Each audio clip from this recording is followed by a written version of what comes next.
Hello everyone and welcome back to रेडिविनेशन। आ गए हम एक नई वीडियो के साथ।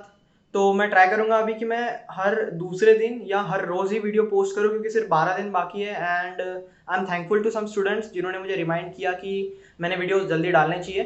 तो मैं थोड़ा थोड़ा टाइम निकाल के ट्राई करूंगा कि ज़्यादा से ज़्यादा वीडियो डाल पाऊँ आपके जेडबल एडवांस के पहले, है ना।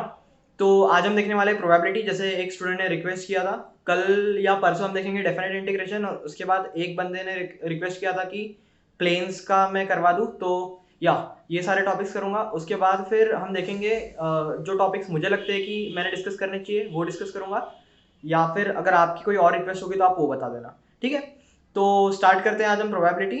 और अगर बैकग्राउंड में थोड़ी नॉइज आए तो प्लीज़ स्पेयर मी, क्योंकि अभी मैं दिन में शूट कर रहा हूँ तो नॉइजेस आती रहती है, ठीक है। तो या let's start. Okay, so we are back to our small screen. तो आज हम देखने वाले हैं सबसे पहला क्वेश्चन, जो होगा एक पैराग्राफ टाइप क्वेश्चन। तो बोला है कि if the squares of a 8x8 chess board are painted either red or black at random, ठीक है। यही बोला है हमें। तो देखो, ये एक 8x8 चेस बोर्ड है ना, जिसमें 8 रोज है, 8 कॉलम्स है, और they are painted either red or black, है ना। या तो रेड कलर किया है या ब्लैक कलर किया है। तो पहला क्वेश्चन है, the probability that not all the squares in any columns are alternating in colour, है ना। मतलब ये अगर मेरा एक कॉलम है तो इसमें दो ऑप्शन हो सकते हैं, रेड या ब्लैक भरूं मैं। तो red black red black red black ऐसा नहीं होना चाहिए, ऐसे ऑल्टरनेटिंग नहीं होना चाहिए, है ना। तो ऐसी कंडीशन हम कैसे करते हैं, वन माइनस ऑल्टरनेटिंग, है ना। ऐसी प्रोबेबिलिटीज हम ऐसे सॉल्व करते हैं, वन माइनस ऑल्टरनेटिंग, ठीक है। तो देखो, सबसे पहले हम एक कॉलम कंसिडर करते हैं मेरा, है ना। ये अगर मेरा कोई 8x8 कॉलम है, ठीक है। तो इसमें मेरे को अल्टरनेटिंग ही करना है ना। तो हम पहले एक कॉलम के लिए सॉल्व करेंगे, उसके बाद 8 कॉलम्स के लिए उसको निकाल देंगे, जनरलाइज कर देंगे। तो देखो यहाँ पे या तो ब्लैक रेड ब्लैक ऐसी एक केस हो सकती है, या फिर यहाँ पे red black red black red black ऐसी कंडीशन हो सकती है। मतलब ऑल्टरनेटिंग के लिए टोटल कंडीशंस कितनी है, टोटल कंडीशंस है मेरी 2, है ना। किसके लिए, ऑल्टरनेटिंग के लिए, एक कॉलम में कर रहे हैं हम, ये याद रखना आप, ठीक है। और इसके बाद ये तो ऑल्टरनेटिंग के लिए हुई, ये हमारी फेवरेबल कंडीशन है। और टोटल वेज में कितने कैसे कलर कर सकता हूं मैं, इस बॉक्स के पास दो ऑप्शन है, इस बॉक्स के पास भी दो ऑप्शन है, इस बॉक्स के पास भी दो ऑप्शन है ना। सबके पास दो दो ऑप्शन है। तो टोटल कितने हुए मेरे पास, 2 टू द पावर 8। मतलब एक कॉलम में ऑल्टरनेटिंग होने के लिए प्रोबेबिलिटी क्या है, 2/2 टू द पावर 8। मतलब एक कॉलम में अल्टरनेटिंग नहीं होने के लिए प्रोबेबिलिटी क्या है, 1 - 2/2 टू द पावर 8। मतलब 1 - 2 - 1 - 1 - 2 टू द पावर 7, ठीक है। अब ये हुआ एक कॉलम के लिए। तो एक कॉलम के लिए अगर ये है, तो करस्पॉन्डिंगली सारे कॉलम्स के लिए भी यही प्रोबेबिलिटी होगी, है ना। क्योंकि ये मल्टीप्लायर रूल होगा यहाँ पे, है ना। यहाँ पे एडिशन वाला रूल नहीं होगा, क्योंकि यहाँ पे ऐसे हो सकता है कि red black red black red black red black red black, फिर यहाँ पे हो गया ब्लैक रेड ब्लैक रेड, या फिर red black red black red black, है ना। यहाँ पे भी दो हो सकती है, यहाँ पे भी दो, यहाँ पे भी दो। तो इन शॉर्ट, यही प्रोबेबिलिटी को मैं 8 टाइम्स मल्टीप्लाई करूंगा, 1 - 1/2 to the power 7 to the power 8। तो ये होगा मेरा फाइनल आंसर, ऑप्शन ए, ठीक है। अगला सवाल देखते हैं।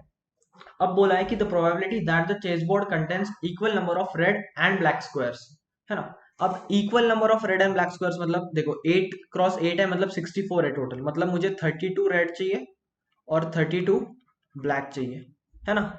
बस यही करना है मेरे को। तो मैं क्या करूंगा, मैं 64 में से कोई भी 32 चूज कर लूंगा। तो 64 में से अगर मैंने कोई भी 32 चूज कर लिया, 64C 32, और उनको कोई एक कलर दे दिया, तो या तो रेड दे दिया, तो बचे हुए 32 को ब्लैक हो जाएगा, है ना। तो इंटू वन ही होगा ये, अपॉन टोटल वेज कितने हैं। हर एक बॉक्स के पास दो ऑप्शन है कलर होने के, दो ऑप्शन। तो टोटल बॉक्स कितने हैं, 64। तो 2 टू द पावर 64। तो ये ऑप्शन होगा ऑप्शन ए, है ना। आगे बढ़ते हैं, थर्ड क्वेश्चन। अब बोला है कि the probability that all the squares in any column are of same colour and that of row are of alternating colour. इसका मतलब ये है कि यहाँ पे रेड रहा, तो यहाँ पे ब्लैक होना चाहिए, ब्लैक रेड ब्लैक रेड, है ना। ये हमने सेटिस्फाई कर दी रोज वाली कंडीशन। अब कॉलम हमेशा सेम कलर की होनी चाहिए। तो अगर यहाँ पे रेड रहा तो ये सारे रेड ही होने चाहिए, यहाँ पे ब्लू रहा तो ब्लैक रहा तो सारे ब्लैक ही होने चाहिए। तो ये एक केस हुई, है ना। या फिर ऐसा हो सकता है कि हम पहला स्टार्ट कर दे ब्लैक के साथ, फिर रेड, फिर ब्लैक, फिर रेड, फिर ब्लैक। तो अगर मैंने ऐसे स्टार्ट कर दिया तो मुझे एक कंस्ट्रेंट लग जाता है कि मुझे सारे कॉलम्स को वही कलर करना पड़ेगा। अगर रेड रहा स्टार्टिंग तो रेड ही होना चाहिए। तो इसका मतलब सिर्फ दो पॉसिबिलिटीज है ना। तो टू पॉसिबिलिटीज है सिर्फ ऑल्टरनेटिंग की अपॉन टोटल वेज कितने हो गए, टू टू पावर 64 है ना। तो ये कितना हुआ, one upon two to power 63। तो ये होगा option B. Okay, next question देखते हैं। बोला है कि if P and Q are chosen randomly from the set 1 2 3 4 5 6 7 8 9 10 with replacement का मतलब ये होता है कि अगर मैंने पी चूज कर लिया 10 में से तो मैं क्यू भी 10 में से ही चूज करूंगा, है ना। ऐसा नहीं होगा कि पी में से मैंने 2 ले लिया तो फिर मैं क्यू में 2 नहीं ले सकता हूँ, है ना। मतलब सबके पास इक्वल अपॉर्चुनिटीज है 10-10 नंबर्स लेने की। then the probability that the roots of the equation x square plus px plus q is equal to 0। अब रूट्स में कंडीशन बोली है ना, आर रियल इमेजिनरी ऐसा सब कुछ, ठीक है। देखो है ना, इसको हम पहले ऐसे समझेंगे। एक्स स्क्वायर, देखो इन दी एंड ना हमको बस मेंटालिटी डेवलप करना है, एक माइंडसेट डेवलप करना है कि हम अप्रोच कैसे करेंगे सवालों को।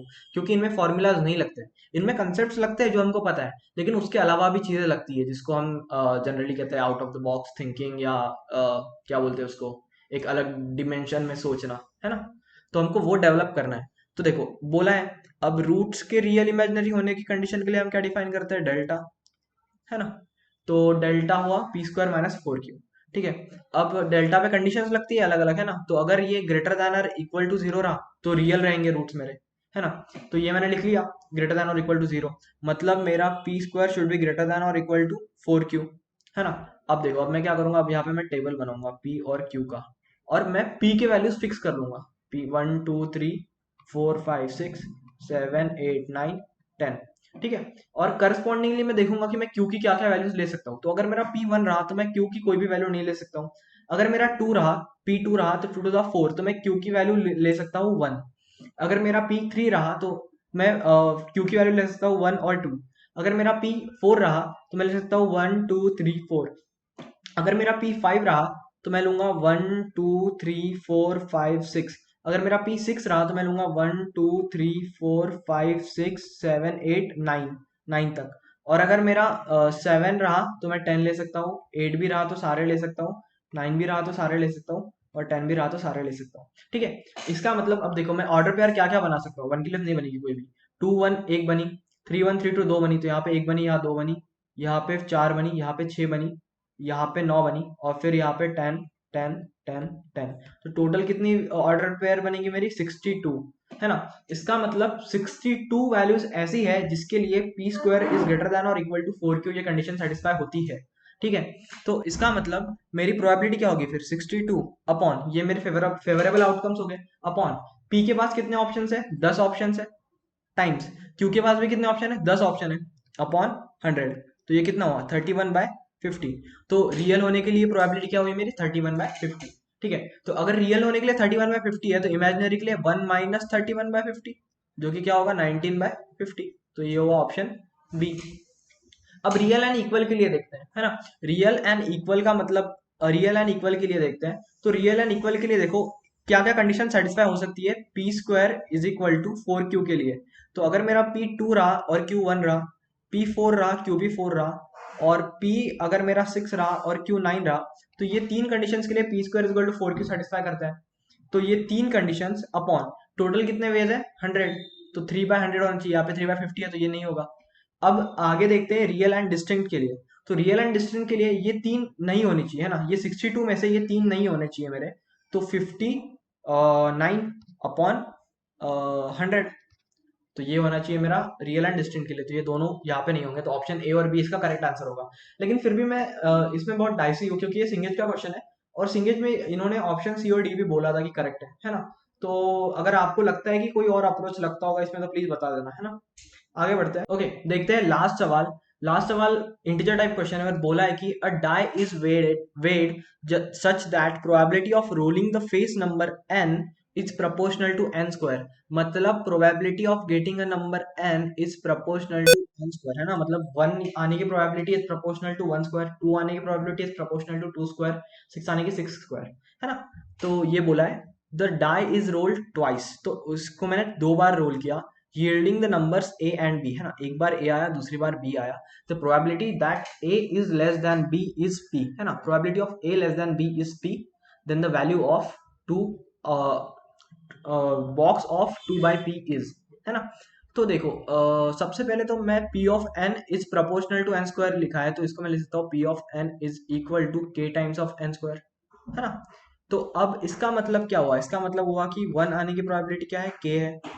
2 आने की प्रोबेबिलिटी क्या है, 4k है ना। मैं वैल्यूज डाल रहा हूँ बस, है ना। p ऑफ 3 आने की प्रोबेबिलिटी 9k, 4 आने की प्रोबेबिलिटी 16k, 5 आने की प्रोबेबिलिटी 25k और 6 आने की प्रोबेबिलिटी 36k। और ये सारी प्रोबेबिलिटीज की सम 1 आने की प्लस 2 आने की प्लस 3 आने की, ये क्या होगी, ये 1 होगी, है ना। क्योंकि सम ऑफ ऑल प्रोबेबिलिटीज इज 1, है ना। अगर आप आगे जाओगे, आप प्रोबेबिलिटी डिस्ट्रीब्यूशन वगैरह पढ़ोगे, तो उसमें भी आपको पता होता है कि एरिया अंडर द कर्व 1 होना चाहिए। इन शॉर्ट मतलब उसका मतलब यही होता है कि सारे प्रोबेबिलिटीज की सम 1 होनी चाहिए। तो यहाँ पे अगर मैं सम करूंगा 1 plus k plus 4k plus 9k plus 16k plus 25k plus 36k should be equal to 1, इसका मतलब 91k should be equal to 1, इसका मतलब k आ गया मेरा 1/91, ठीक है। k आ गया मेरा 1/91, इसका मतलब मेरा p ऑफ 1 क्या हुआ, 1/91, p ऑफ 2 क्या हुआ, 4/91, p ऑफ 3 क्या हुआ, 9/91, p ऑफ 4 क्या हुआ, 16/91, p ऑफ 5 क्या हुआ, 25/91 और p ऑफ 6 क्या हुआ, 36/91, ठीक है। अब ये हुआ हमारा फर्स्ट पार्ट सॉल्व, हमें k की वैल्यू निकालनी थी, हमने k की वैल्यू निकाल ली। अब बोला है कि मेरे पास a और b आया है, तो 3 इवेंट्स हो सकते हैं, या तो a ग्रेटर देन b हुआ, या तो a इक्वल टू b हुआ, या तो a लेस देन b हुआ, ठीक है। ये 3 इवेंट आ गए, और तीनों इवेंट का भी देखो यहाँ पे सैंपल स्पेस है मेरे पास, तो ये अगर a और b की वैल्यू रही इस डायगोनल पे, तब तो a is equal to b रहा रहेगा। मैं फर्स्ट वैल्यू को a पकड़ रहा हूँ, है ना। अगर इस लोअर ट्रायंगल में रही तो रहेगा a ग्रेटर देन b, और अगर अपर ट्रायंगुलर में रही तो a लेस देन b। तो आप देख के बता सकते हो यहाँ पे कि जो मेरी probability a greater than b के लिए होगी, वही मेरी probability a less than b के लिए होगी, क्योंकि देखो सिमेट्री से बता सकते हैं कि इक्वल नंबर है यहाँ पे, है ना। और एक चीज कि ये तीनों इवेंट की सम होगी 1, प्रोबेबिलिटी की सम होगी 1, क्योंकि देखो ये इतने नंबर अपॉन 36 प्लस ये नंबर अपॉन 36 प्लस ये नंबर अपॉन 36 1 ही देने वाला है ना। तो अब ये आ गया। अब मैं इसमें p of a is equal to B निकाल सकता हूँ इन कंडीशन से, है ना, कि दोनों नंबर 1 आ गए, दोनों नंबर 2 आ गए, दोनों नंबर 3 आ गए, तो प्रोबेबिलिटी क्या होगी। तो प्रोबेबिलिटी ऑफ b जब a और b दोनों सेम रहेंगे, तब मैं लिख सकता हूँ उसको p of 1 into P of 1 plus p of 2 into P of 2 plus p of 3 into P of 3 dot dot dot ये जाएगा p of 6 into P of 6, ठीक है। तो अब देखो, अब p of 1 into P of 1 क्या होगा, 1/91 times 1/91 plus p of 2 into P of 2 4/91 times 4/91 plus ये कंटिन्यूसली आप यहाँ पे लिखोगे 36/91 टाइम्स 36/91, ठीक है। तो अगर आप इसकी सम करोगे तो ये होगा 1/91 का स्क्वायर, और ये होगा 1 plus 16 plus 81 plus dot dot dot dot जो भी है, ठीक है। तो ये आपको इन दी एंड क्या देगा, ये देगा आपको 25 टाइम्स 91/91 इंटू 91, मतलब क्या आया यहाँ पे 25/91। तो p ऑफ b आ गए आपके 25/91, है ना। तो अब आप इस इक्वेशन पे फोकस करो कि p of a is equal to p of c बोला है मुझे, और मुझे निकालना क्या है, p ऑफ c निकालना है ना, a लेस देन b निकालना है। तो मैं p ऑफ a को p ऑफ c लिखूंगा, तो ये होगा 2 times p of c plus p of b is equal to 1। तो मेरा p ऑफ c क्या आएगा इन दी एंड, ये आएगा 1 माइनस p ऑफ b कितना है 25/91, और यहाँ पे आएगा 1/2, है ना। तो ये कितना देगा, देखो 91 माइनस 25 66/2 33/91, है ना। तो p ऑफ c ही मेरा p है। तो अब निकालना है मुझे बॉक्स ऑफ 2/p, तो 2/33 और यहाँ पे ऊपर क्या 91, तो ये कितना हुआ 182/33, 33 6 जा कितना होगा 6 3 जा 80 19 ज़्यादा जा रहा है, 33 फायदा फायदे जा 15 165, तो ये बॉक्स ऑफ 183/33 कितना देगा मुझे 5। तो मेरा इंटीजर वाला आंसर क्या होगा 5, है ना। ये सवाल भी हमारा सॉल्व हो गया। ओके, तो आई होप आप सबको ये वीडियो अच्छा लगा होगा। अगर आप इस वीडियो के एंड तक पहुंच गए हो तो वीडियो को लाइक कर देना, अगर आप चैनल पे नए होंगे तो चैनल को सब्सक्राइब कर देना, and do share it among your friends, और मिलते हैं हम अगले सेशन में। एंड हाँ, वन मोर थिंग, अगर आपको फ्री नोट्स चाहिए तो जाके www.redovation.com पे चेक कर लेना, मैं यहाँ पे लिंक डाल रहा हूँ, डिस्क्रिप्शन में भी डाल दूंगा। अपार्ट फ्रॉम दैट मैंने एक नया पोस्ट लिखा है जो आज रात को 10 बजे पब्लिश हो जाएगा, तो उसे भी विजिट कर देना, ठीक है। It's a very helpful post, और सजेस्ट करना कि मैं और किस चीज़ पे पोस्ट बनाऊँ, ठीक है। मिलते हैं अगले सेशन में, बाय।